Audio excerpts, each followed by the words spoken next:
വ്യർത്ഥമായ പ്രയോജനമില്ലാത്ത ആരാധനയെ പറ്റിയും മാനസാന്തരം ഉണ്ടാകേണ്ടതിന്റെ ആവശ്യകതയെ പറ്റിയും പഠിപ്പിക്കുന്ന വേദഭാഗമാണ് യെശയ്യാ പ്രവാചകന്റെ പുസ്തകം 1-ാം അധ്യായം.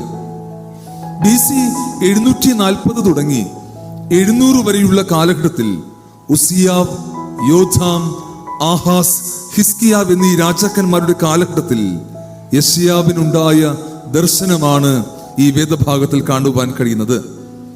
അന്നത്തെ സാമൂഹികമായ പശ്ചാത്തലം പഠിക്കുമ്പോൾ സാമ്പത്തികമായി ജനം അഭിവൃദ്ധി പ്രാപിച്ച ഒരു കാലഘട്ടമായിരുന്നു ഈ കാലഘട്ടം എന്ന് കാണുവാൻ കഴിയും.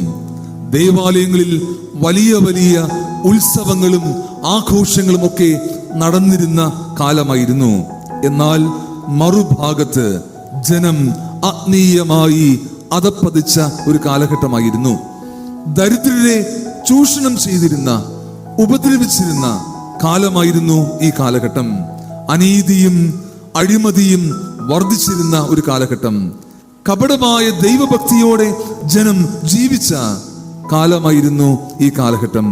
ഈ സാഹചര്യത്തിൽ യഹോവയായ ദൈവം യെശയ്യാ പ്രവാചകനിലൂടെ ദൈവജനത്തോട് പറയുന്നതാണ് യെശയ്യാവിന്റെ പ്രവചന പുസ്തകം 1-ാം അധ്യായം 12 തുടങ്ങിയ വാക്യങ്ങളെന്ന് ഓർക്കുക.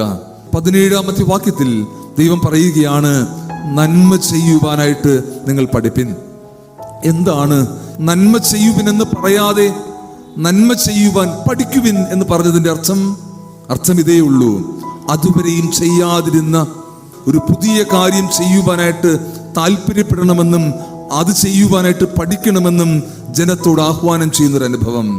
തിന്മയിൽ ജീവിച്ച ജനത്തോട് ദൈവം പറയുകയാണ്, ദേവാലയത്തിൽ വലിയ വലിയ ഉത്സവങ്ങൾ നടത്തിയിട്ട് കാര്യമില്ല, ചെയ്യേണ്ടത് നന്മ ചെയ്യുവാനായിട്ട് പഠിക്കണം എന്ന്.